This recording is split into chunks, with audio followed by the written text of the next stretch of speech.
Hi, I'm Eric Bowling in for Bill O'Reilly. Thanks for watching us tonight. We're going to jump right into our top story. Is President Obama trying to undermine President-elect Donald Trump?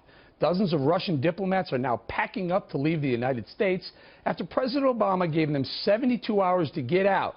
It's part of a slew of sanctions and penalties the Obama administration is hitting Russia with over charges of harassment and hacking into our voting system. After hinting at retaliation, Russian President Putin surprised everyone today by saying he'll hold off for now. And late today, President-elect Donald Trump tweeted this: "Great move on delay by V. Putin. I always knew he was very smart." The Russian sanctions, along with America's refusal to block an anti-Israel resolution last week at the UN, are part of a series of last-minute actions by Obama that some Republicans say are aimed at hurting Trump's presidency. I've never seen a president try to create more problems for a future president. First, he double-crosses Israel, and after many times and many other presidents vetoing the condemnation of Israel for taking the settlements, he doesn't, and creates a lack of leverage for Israel and the United States in trying to trade land for peace or try other negotiations. In the last hours of his presidency, he completely double-crosses one of our biggest allies. And now, after 18 months of this hacking, he does something about it. Why didn't he do something about it 18 months ago? Meanwhile, Democrats are saying this is all nonsense and that it's Trump who is interfering with Obama's presidency. Barack Obama is still the president of the United States.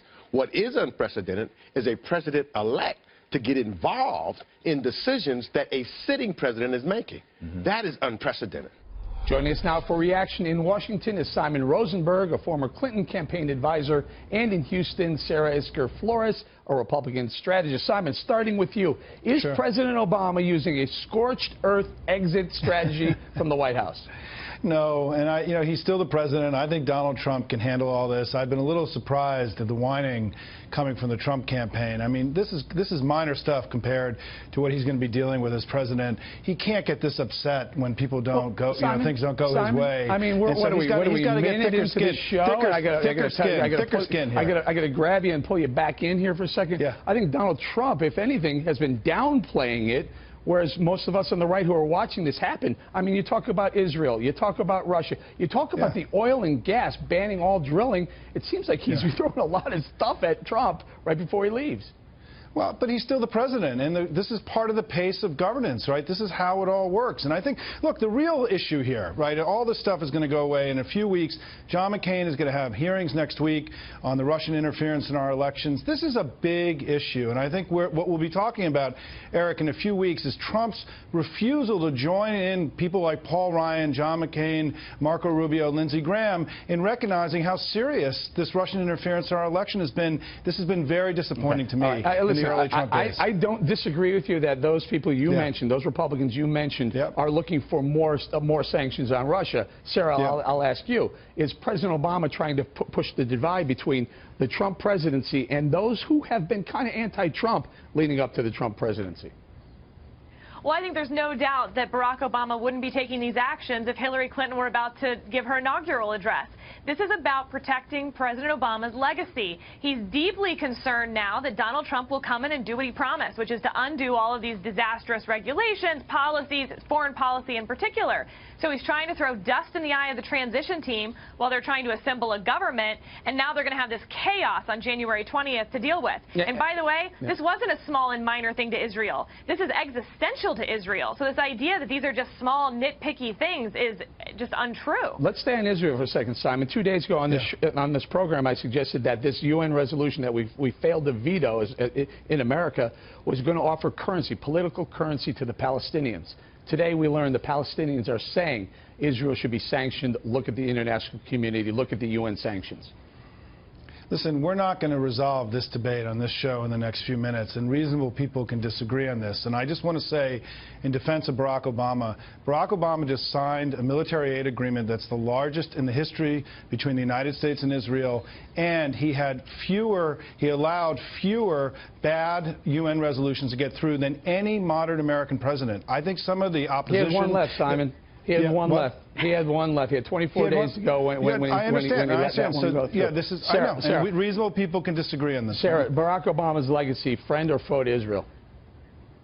Oh, foe to Israel. And in fact, Democrats have lost blue-collar workers now, and I think they're about to lose the Jewish community as well if they continue to show their true colors on this, which is that they're deeply anti-Israel and siding with terrorists over Israel. That's how anti-Israel they've become. This was an insane vote to abstain from, and if we actually find out that they were working with other countries to bring this vote in the first place and make sure that it would pass, I think that'll be it for the Democratic Party politically in 2018 when it comes to the Jewish vote. Okay, Simon, I would tend to agree with that.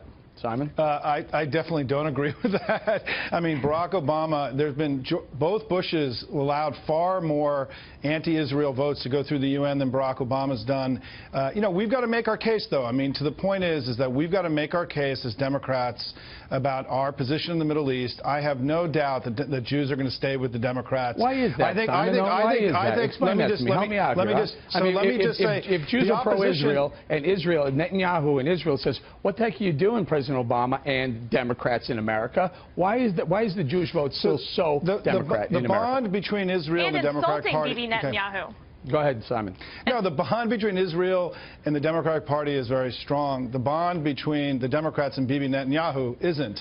We have a disagreement with the leader of Israel, but not with the people of Israel. These things happen among friends. It's happened before with every other American president, and I think the right is exaggerating the divide between the Democrats and Israel right now for their own benefit. I just don't agree with you, Eric. Well, and I don't expect you to agree with me, but Sarah, let's talk about what this UN resolution did. It emboldened and empowered. It gave political capital to the Palestinians. What Jew is happy with that? Well, and for nothing in return. The Palestinians were asked to provide nothing. Israel is always the one asked to do more and do more. Look, what I just heard Simon say is exactly what the Hillary campaign said about Michigan voters, Wisconsin voters, and Pennsylvania voters. Democrats are on defense in 2018. They've got about 10 Democratic senators up for re-election in Trump-won states.